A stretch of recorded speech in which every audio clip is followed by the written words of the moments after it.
help me? She already given me daggers. Thank you, that's awesome. I couldn't get by with that. Okay, the rules are simple. I looked them up. We get 6 guesses. On the 7th, your guy's toast. Your guys. So who wants to start it off? Just either blurt it out or raise your hand, either way. Everybody knows the rules, I'm sure. Yes. What it is? Can you put the one thing Yeah, in a second? We're doomed. We're toast. E. E. E. T.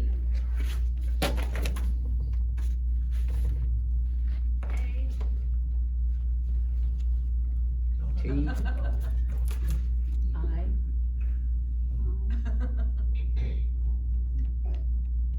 Put a cap on that eye because it looks like an L. Okay. N. Do we say O? Did not. T.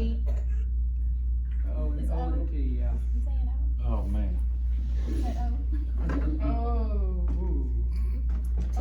T. He's not smiling. You got a shot at it now, though. Ooh, Ooh. we got it now. Integrity. Very good. All right. Very good. We win. I think we, yeah. We win. I was wondering why you gave him a frowny face before. That's what I think he thought his goose was cooked. So I got to tell you, I don't like this setup here with these guys. It's like teaching in front of Jesus. You're just like, Oh, yeah. It is not. So month after month after month, unaware to you, I'm assuming, but there was a table here that had and I spotted it a while ago. FS. Have you ever seen this table? Fundamentally superior. And I got to sit here and try to teach. Okay. By the way, I brought your book. Oh. Anybody heard of Chip and Joanna Gaines? Yes. No? Yeah, raise your hand if you heard this guy. Yeah. Okay. There's a personalized note from Chip in here to you. Oh, okay. Talk about integrity. Woo, we're not starting out on a good foot. Okay. A successful businessman was growing old, and he knew it was time to choose a successor to take over the business. Instead of choosing one of his directors or his children, he decided to do something different. He called all the young executives in his company together. He said, "It's time for me to step down, choose the next CEO. I've decided to choose one of you." Young executives were shocked. Boss continued, "Going to give each one of you a seed today. One very special seed. I want you to plant the seed. I want you to water it. We're going to come back a year from today, and we're going to see how the seed has grown. I will then judge the plants that you bring in, and the one I choose will be the next CEO." That's pretty cool, isn't it? Yeah. One day, Jim got his seed. He was there from day one, like the others. He went home and excitedly told his wife the story. She helped him get a pot, soil, and compost. This reminded me a lot of my wife because when something happens, she goes all in, kind of like my mother. Every day he would water it, watch it to see if it grow. After about 3 weeks, some of the other executives began to come in and talk about their seeds and how their plants are growing and flourishing. Jim kept checking his seed, but nothing ever grew. 3 weeks, 4 weeks, 5 weeks went by, still nothing. By now, others were talking about their plants, but Jim didn't have a plant to talk about. He felt like a failure. 6 months went by, still nothing in Jim's pot. I feel like this guy. Anybody relate to this? Oh, yeah. He just knew he'd killed his seed. Everybody else had trees, tall plants, but Jim had nothing. Jim didn't say anything to his colleague. However, he just kept watering, fertilizing the soil. He so wanted his seed to grow. A year went by. The CEO asked the young executives to bring their plants to work the next day. It's time to choose a new successor. Jim told his wife that, "You know what? I'm not going to take my empty pot. In fact, I'm not even going." So she asked him, "Jim, take your pot, bring it in, and just be honest with him. Tell him what happened." Jim felt sick to his stomach. It was going to be the worst, most embarrassing moment of his life. But he knew his wife was right.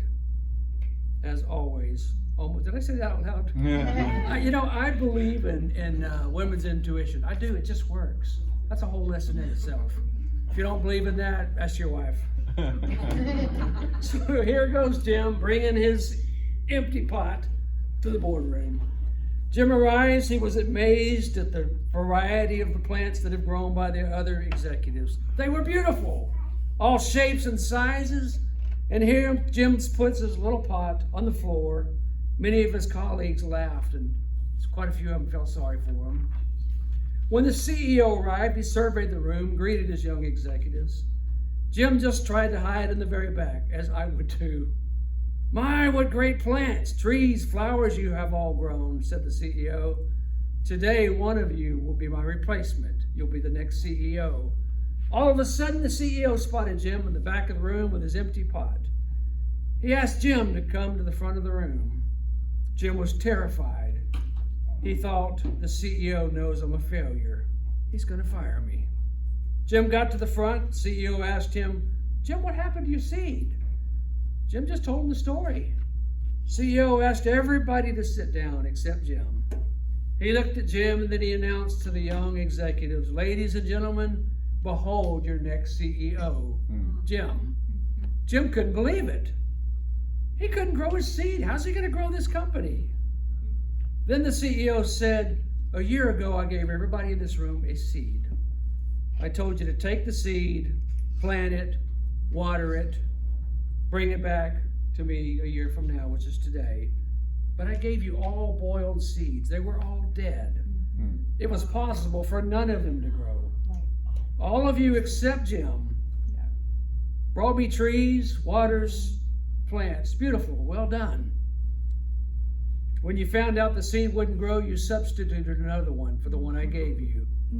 Jim was the only one with courage and integrity to bring me a pot with my seed in it." My subject on this Sunday morning is one word: integrity.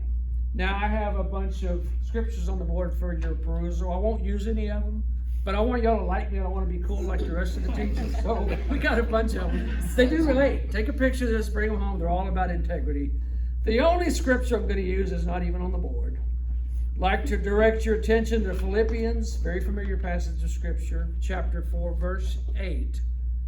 "Finally, brethren, whatsoever things are true, whatsoever things are honest, whatsoever things are just, whatsoever things are pure, whatsoever things are lovely, whatsoever things are of good report.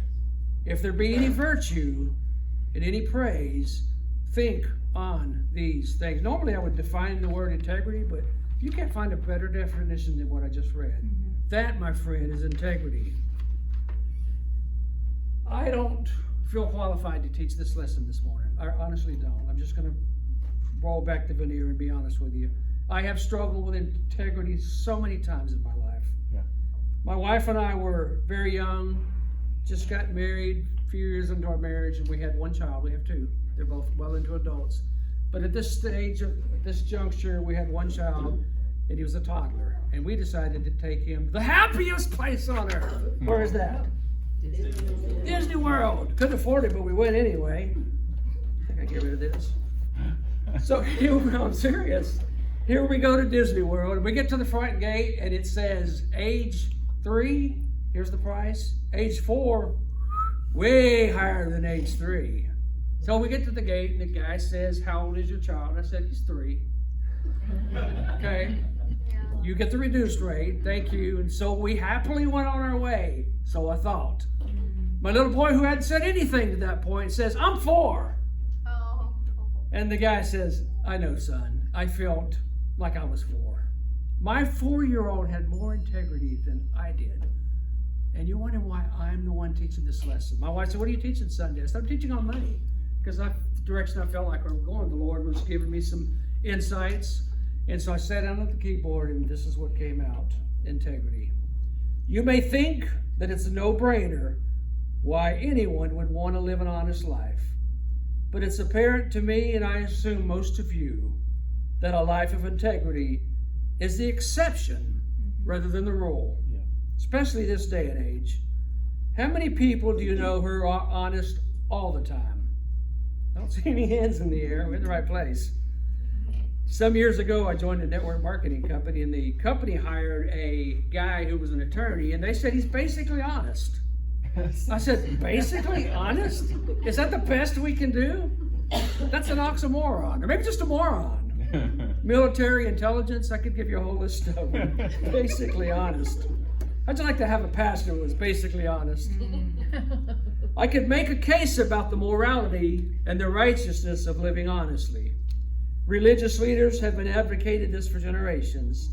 It's doubtful, however, that even they could provide a meaning and a true model of the word integrity.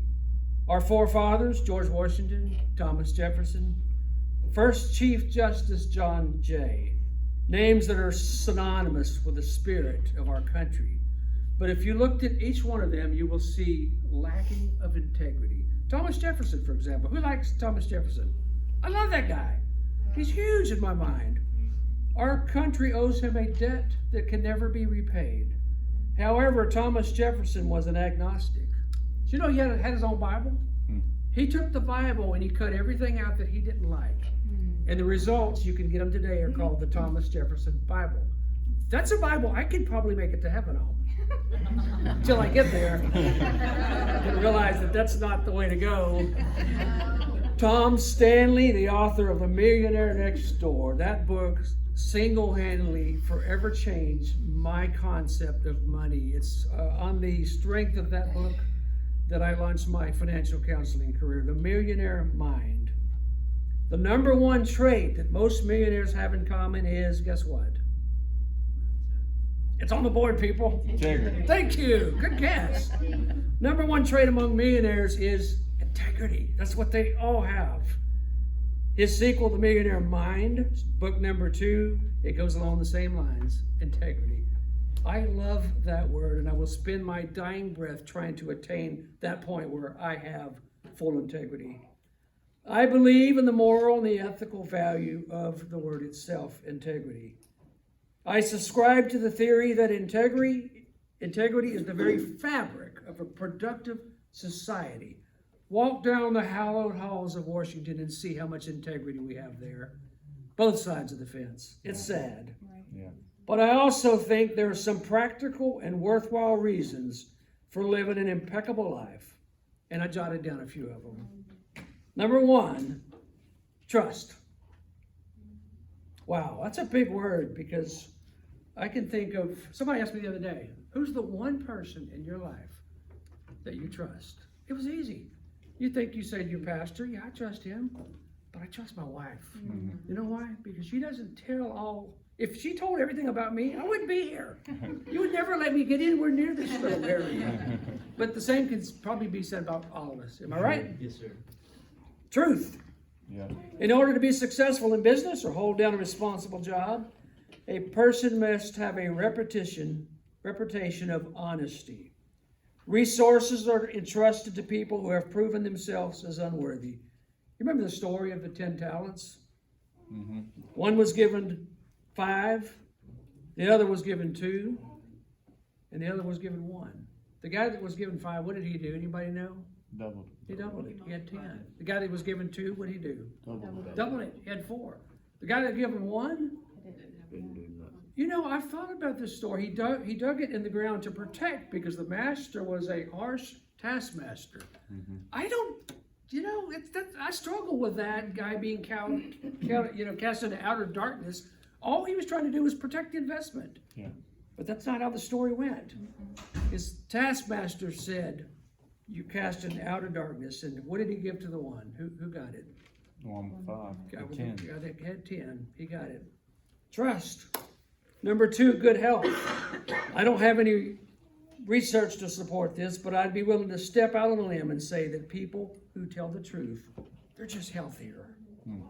They have less concern, less stress, feel better about themselves. This has to translate into better health. Years ago, we were driving in Mexico, young married again. Weren't even supposed to be driving in Mexico, because I found out later our insurance wasn't good. The moment we crossed the border, no insurance. I didn't know that. Not that it would have mattered, I guess, at that age. So we're driving down the road, a little Mexican town, and the cop waves at me. Oh, friendly guy, hey. I wave back, and I told my wife, I said, just some nice people here. Until I saw the blue lights behind me. He wasn't waving at me, he was telling me, stop. So I get out, doing the best I can to speak his language. He's doing the best to speak mine, and basically told me I was going too fast. He waived the ticket that day. I would later rack up 2 more elsewhere in town, but for that moment I was clear. Yeah, you're going downhill from here. I think we probably need to pick this up a little bit. So we decided to park and go shop for the wares. Before I did it, I hired this little guy to watch my car. That's how you do it over there. You're in the culture. I paid this little dude, watch my car, don't let anybody get near it. Until I went back with the first load of loot, and the little dude was trying to break in my car. I'm like, really? What kind of place is this? And to make matters worse, I had a parking ticket. So I did what anybody else would do. I grabbed it, put it in my pocket, went back shopping. Till I came back, there was another parking ticket. I'm like, we could do this all day. So we had 2 parking tickets, and we're trying to leave the country without getting extradited. And we had purchased a little bird, a real one. Y'all probably know that you can't buy a bird in Mexico and take it across the border. We didn't know that. It was a parrot. So he was in the back, and he chirp, chirp, chirp all the way. We get to the border. Do you have anything to declare? Beep, cheep, cheep. I said, I don't, but he does. So they busted me on the bird. I said, this is not good. So I said, well, the guy told me I could bring it across. He said, let me ask you a question. Was he Mexican or was he one of us? I said, I get the picture. I said, can I turn around and go find that guy? He said, sure. So we went back into Mexico, looking for this guy, and he closed up shop. Yeah. Imagine that. So I'm thinking, okay, we're going to take this bird, we're going to wrap it in a brown paper bag, we'll put it under the hood, because I really wanted this bird.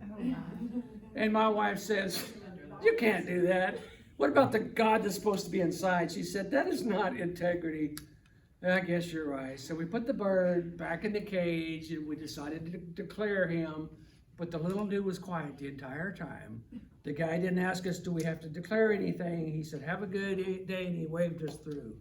Because we decided to exercise integrity, that bird became a part of our family for 11 years. Wow. His name was Zeke, and we taught him how to talk a little bit.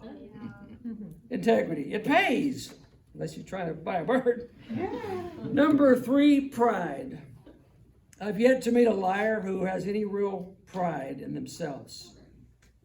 Any good leadership training will stress the importance of value of having pride in everything you do and in who you are. And I know I'm talking to a bunch of theologians out here.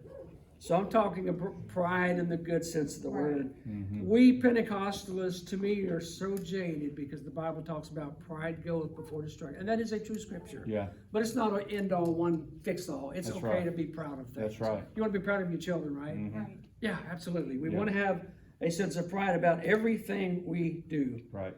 If your reputation is grounded in deception, your opinion of yourself is very poor. I've been there. I thought, it was a hill. Most of y'all probably did too. Being honest, it just plain feels good. Yeah. I taught my kids at a very early on, never lie to the man in the mirror. You can lie to me, you can lie to your friends, but if you ever lie to the guy looking back, I don't have any hope for you. Mm-hmm. I don't. Yeah. Person who lies to himself, no hope. Be honest with yourself. Number 4, peace of mind. If you live a life of honesty, you may get away with it. You'll probably always wonder that it'll catch up with you. Your reputation will have been tarnished. I have a good friend, Brother Gates, you remember him? Who hid $100,000 cash in a bankruptcy filing. Not only did he get caught for his crime, but he was highlighted the front page of the city's newspaper. This guy was a prayer warrior. He's a man that my wife and I would go to when we needed help because he knew how to pray. He was a pillar in his assembly. Oftentimes, we'd go to him when we needed a miracle in our household, and he would come through every single time. He met his death just a few years ago. I don't question at all where he's spending eternity. There's no question in my mind. He's in heaven. There's no question. but his image and his reputation were forever tarnished. When you deal honestly, you have peace of mind. It is impossible to worry and be happy at the same time. No wonder the little Cajun guy wrote a song, "Don't Worry, Be Happy." That song, you're not going to get it out of your head the rest of your day. Yeah. Don't worry. Can't do both. While I'm on the subject of happiness, let me drop this here. Years ago, we attended a July 4th celebration. So we listened to the presentation, the program. Somebody leaned over to me and told me, it's hard to watch this expose of patriotism because this is not the country we live in anymore. Let me remind you that we don't have a constitutional right for happiness. Did you know that? Constitution says that you have a right to be happy. What does it say? Anybody know? Pursue it. We have a right for the pursuit of happiness. Right. That pursuit is on you. I'm a happy person. No matter how bad the chips are down, we try to smile, we try to bear it. That's happiness. Right. And that's the pursuit of happiness. Mhm. And despite how bad things are, we still are in the most blessed nation, the most rich nation ever produced by any constitution. Yeah. United States of America is still the best. Amen. When you don't know the truth, you have to invent it. When you do that, you'll often be asked to recall your rendition of the truth. You may not be able to do so because you forgot what the truth is, Yep. or at least your version of the truth. You can't remember. Very embarrassing. Besides, it's hard to work to continually come up with false stories. Number 6, good sleep. If you lie, unless you have no conscience of it, you'll often lose sleep because of your fears of being found out. It's true. Anybody ever went to bed and you did something wrong and cost you sleep? Oh, yeah. You? Mm-hmm. The Jesus table? No, come on. No way! Mr. FS himself? Woo, live and learn. You worry about your guilt and the fact that it will plague you during the nocturnal hours. The older I get, the more premium I place on sleep. It's so very important. I have an older brother. Never done anything wrong in his life that I know of. I'm sure he has, but he can't sleep. It's not because he did anything wrong. He just can't sleep. Right. I would have a problem with that. He does have a problem with it, but he has to deal with it. Your worry and your guilt will plague you all night long.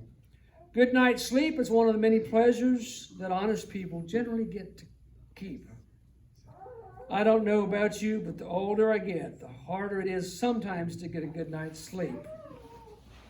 Thank God for melatonin. Love that stuff.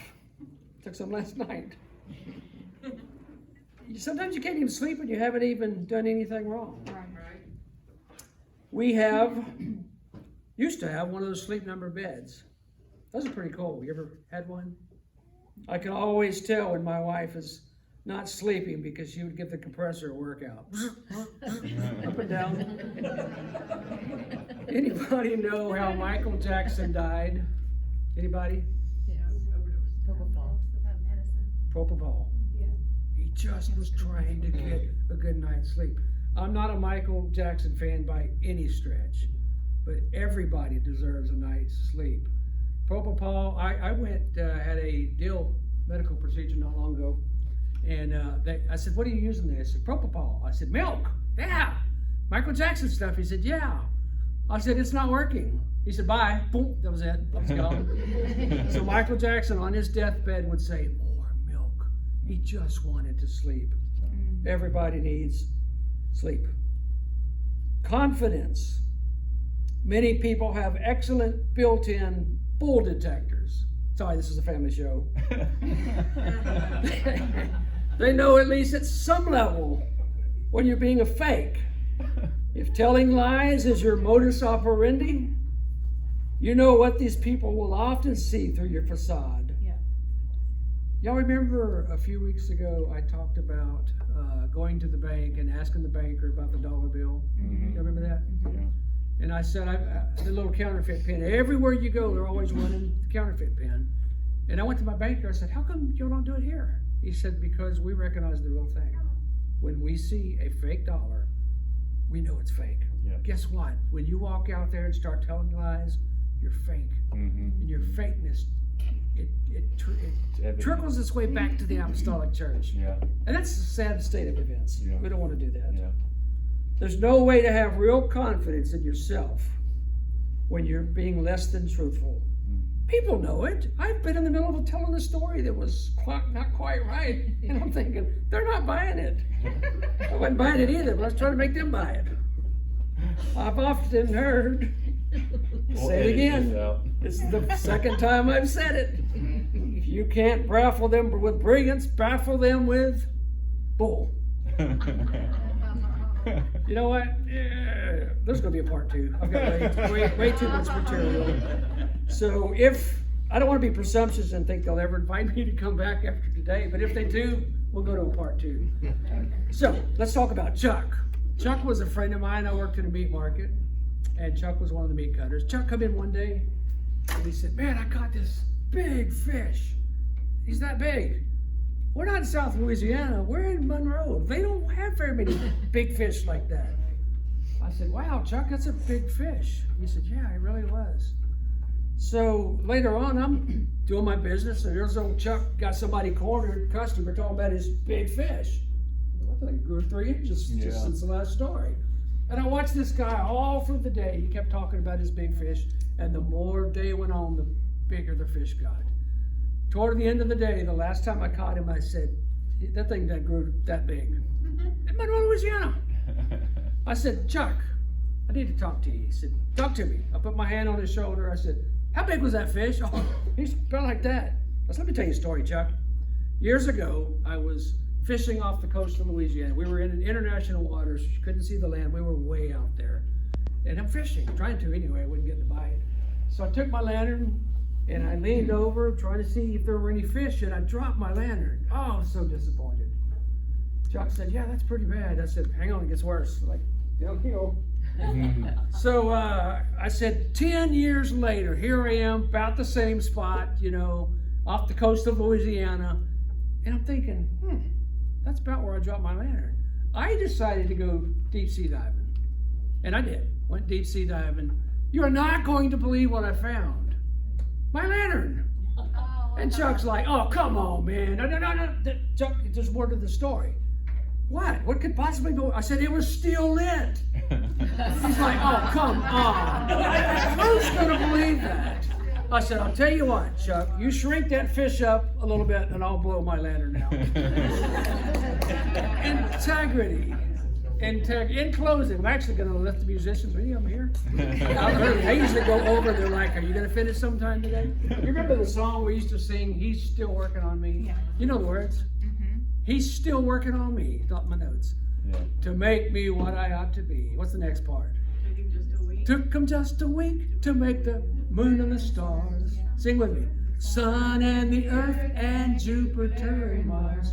How loving and patient he must be. He's still working on me. There really ought to be sign upon my heart.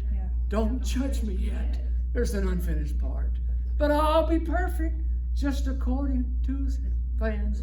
Molded by the Master's love in it. One more time. He's still working on me to make me what I ought to be. It took him just a week to make the moon and the stars, sun and the earth and Jupiter and Mars. How loving and patient he must be. He's still working on me. Integrity. I'm done. Anybody want to add to it? Anybody? Any questions?